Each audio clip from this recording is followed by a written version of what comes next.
Picture this. You're sitting in a room with your friends. The phone gets passed to you, you glance down, and your heart just drops. Everyone else in the circle knows the secret word, but your screen is totally blank. You're the imposter. Now you have literally seconds to read the room, listen to their clues, and bluff your way out of it before they catch on. It is pure chaotic tension, and honestly, it is so much fun. Welcome to our explainer on Imposter Game Online.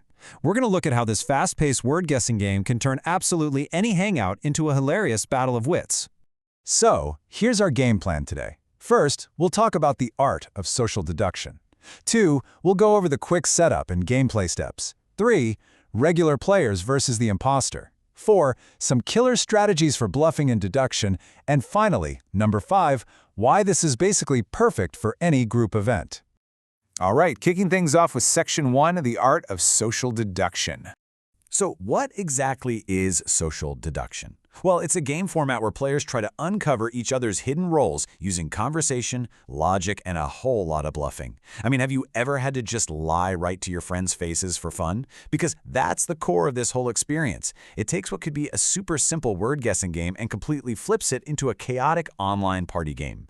You've got to read body language, analyze their tone of voice, and constantly question who you can actually trust. Now, you might already know massive hits in this genre, right? Games like Spyfall or Among Us. And yeah, the similarities are definitely there. They all rely heavily on hidden roles, intense bluffing, and sharp deduction. But here's the real game changer with Imposter Game Online. It's based entirely on secret words and spoken clues, and you play the whole thing on a single shared phone. It's an absolutely fantastic lightweight Spyfall alternative that's custom built for when you're actually hanging out in person. You're looking people right in the eyes, not just staring at your own screen.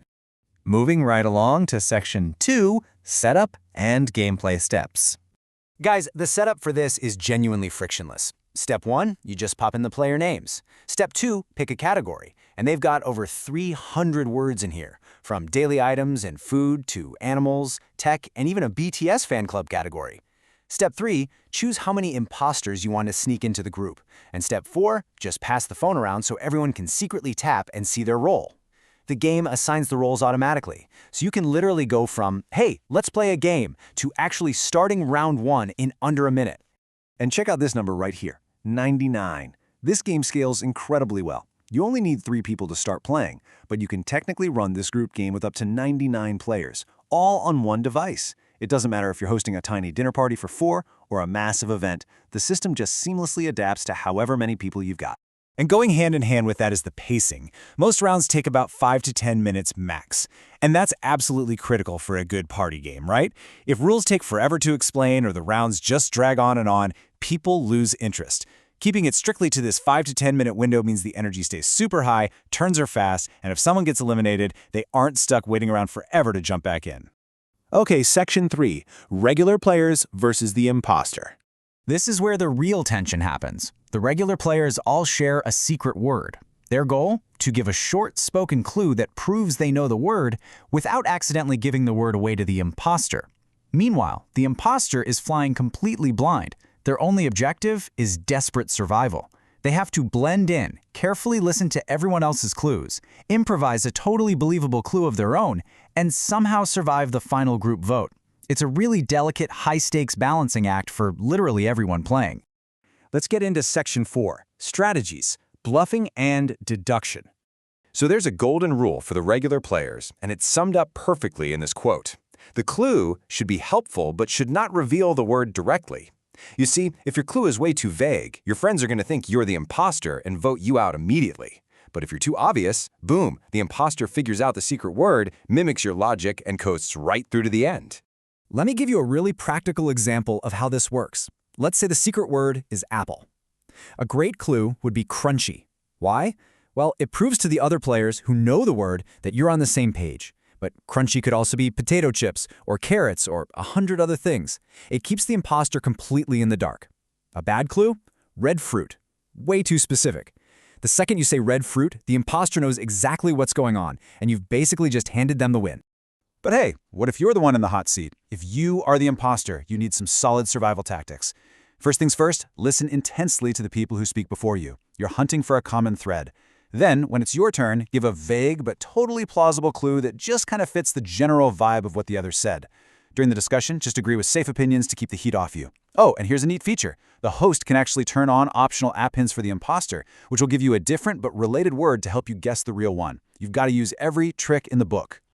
On the flip side, the group needs to know how to catch that fake. The number one tell? Hesitation. Remember, the imposter has to make up their clue on the spot based on what was just said. So if someone takes a super long pause before answering, that's a massive red flag. Also, keep an eye out for overly generic clues that just repeat what the last person said. And before you all vote, ask some light follow-up questions. Watch how they react under pressure. Honestly, the truth usually slips out.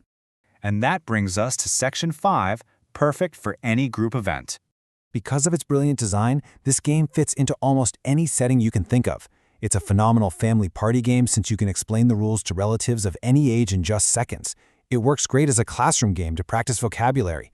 It's a solid team-building game for work, or just the ultimate easy icebreaker game when you've got a group of people who don't really know each other yet.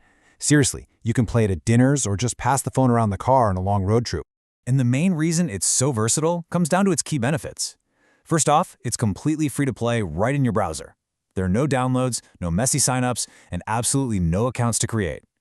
Because the whole thing runs on a single shared device with automatic role assignments, you don't have to convince everyone to download an app or figure out the Wi-Fi password.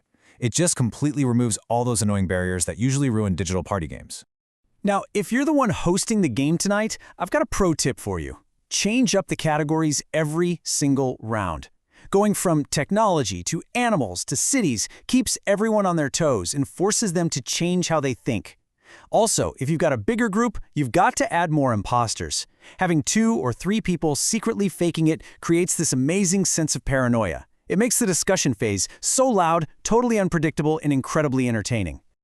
So, we've covered the psychology behind the game, how quick it is to set up, and the strategies you need to survive. The only question left is, how well can you hold your nerve when the spotlight is on you? Ready to test your bluffing skills? Play Imposter Game Online for free at imposteronline.com or download it on Google Play.